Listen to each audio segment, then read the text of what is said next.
দেখুন, পরিবারের লোকের সাথে কথা বললাম, আমাদের যে মোহাম্মদ মাফিক ভাই আছে তার ছেলের সাথে কথা বললাম, স্ত্রীর সাথে কথা বললাম, আরো যারা গ্রামের মানুষজন আছে কথা বললাম, যে দুটো কথা, এই গ্রামে এই ধরনের পরিস্থিতির সম্মুখীন গ্রামের মানুষ হয়নি, যথেষ্ট এরা আতঙ্কে। যে একটা শিক্ষার জন্য কথা বলতে গিয়েছে, পিটিয়ে মেরে দেবে মানুষকে।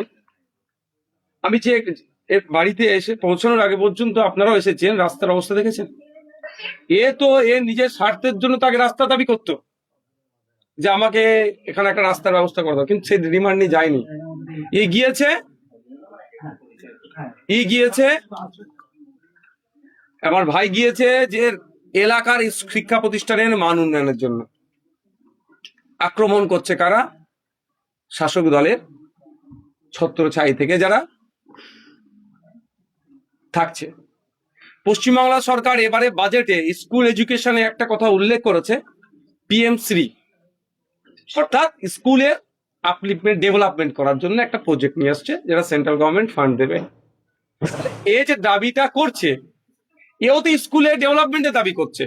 পশ্চিমবাংলা সরকার বাজেটে দাবি করছে স্কুলের পরিকাঠামো উন্নয়ন করব, স্কুল শিক্ষা ব্যবস্থার উন্নয়ন হবে। আর শেখ আব্দুল হাফিজ যে দাবি করছে সেম দাবি, তারপরেও কেন হলো? তাহলে মুখ আর মুখোশ হয়ে যাচ্ছে না তো?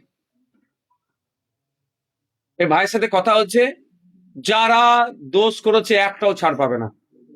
যাদের নামে অভিযোগ করেছে প্রথমে, পরবর্তীতে ওদেরকে যারা শেল্টার দিয়ে আশপাশে যারা ছিল, গ্রামের মানুষের সাথে কথা বলে তার নামগুলো আমরা নোটিং করিয়েছি, করে এসছে।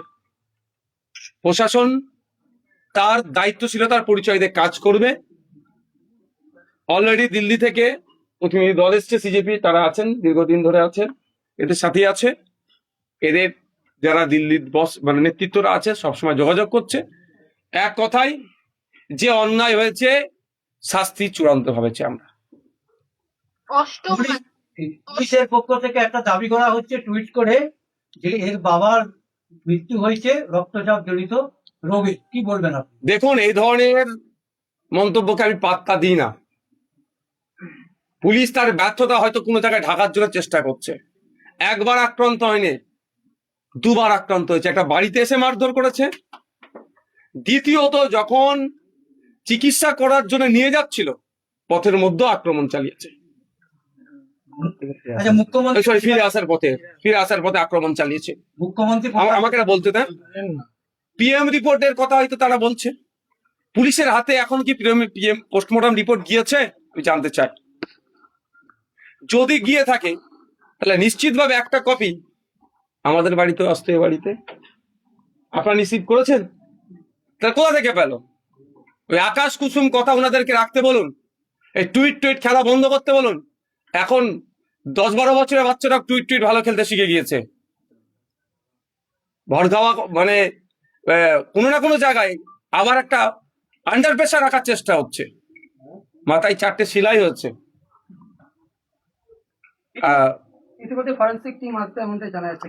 দেখুন, একটা কথা বলি, ফরেন্সিক টিম এসে কি হয়ে যাবে আমি এটা বলতে পারবো না, কারণ এভিডেন্স আর আছে তো ডিস্ট্রয় হয়ে গেছে। এই যে ঘরে আমরা যাতায়াত করছি এতজন, সব তো শেষ। বৃষ্টি হলো, আর কিছু পাওয়া যাবে কি বলতে পারছি না আমি। তারপরও যারা আই উইটনেস আমরা আছি, গ্রামের প্রচুর আই উইটনেস আছে। ইনি আমাদের আব্দুল হাফিজ আছে, আই উইটনেস, যারা দেখেছে কারা কারা এসেছে কি করেছে, এটার ভিত্তিতে চলতে হবে। অষ্টম মাঝি বিজেপি নেতা, তার নাম উঠে এসেছে, তার ভূমিকা উঠে এসেছে। অন্যদিকে বিজেপি বলছে এই ঘটনার সঙ্গে দলের কেউ যুক্ত নয়। কি বলবেন? তাহলে বিজেপিকে ডিক্লেয়ার করতে বলুন যে অষ্টম মাঝি তার দলের কেউ নয়। এড়িয়ে যাওয়ার চেষ্টা হচ্ছে। মুখ্যমন্ত্রী আমাদের এই ইন্দাস বিধানসভার বিধায়ক নির্মল কুমার ধারা মহাশয় একবার স্কুল পরিদর্শনে গিয়েছিলেন। নিশ্চিতভাবে তিনি স্কুল পরিদর্শনে এই জন্যই গিয়েছিলেন, শিক্ষার পরিকাঠামোর মান উন্নয়নের জন্য, কি পরিস্থিতি দেখার জন্য। তার সাথে তো কেউ খারাপ আচরণ করেনি। তিনি জনপ্রতিনিধি হিসাবে গিয়েছেন, আর এরা যুবকদের প্রতিনিধি হিসাবে আজকে সারা দেশে আজকে ঘুরছে, দেশের ভবিষ্যতের প্রতিনিধি হিসাবে এরা দেশে ঘুরছে। এরা কি অন্যায় করলো? নির্মল তো যেই যাই বলুক না কেন, আইনের পথে চলবে। কেউ যদি মনে করে আইনকে ভুল পথে চলাবে, তাকেও জবাব দিতে হবে।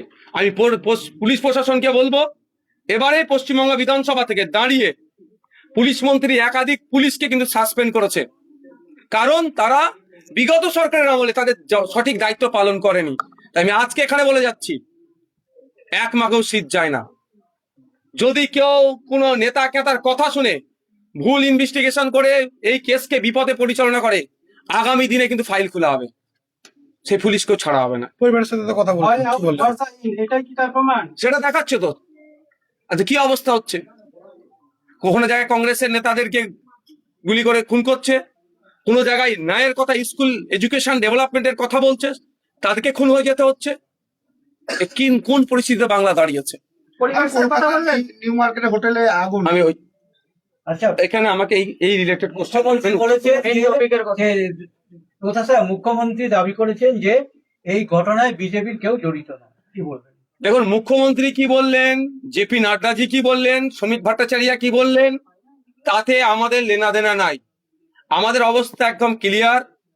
5 জনের নাম সরাসরি প্রথমে দেওয়া হয়েছিল, যাদের আই উইটনেস হিসেবে মৃতর ছেলে যেটা আছে তিনি দিয়েছেন। পরবর্তীতে গ্রামের মানুষের সাথে একাধিকবার আলোচনা করেছে, মানে ভেরি ক্রস চেকের জন্য যে আর কারা কারা ছিল, তাদের নামগুলো দেওয়া আছে।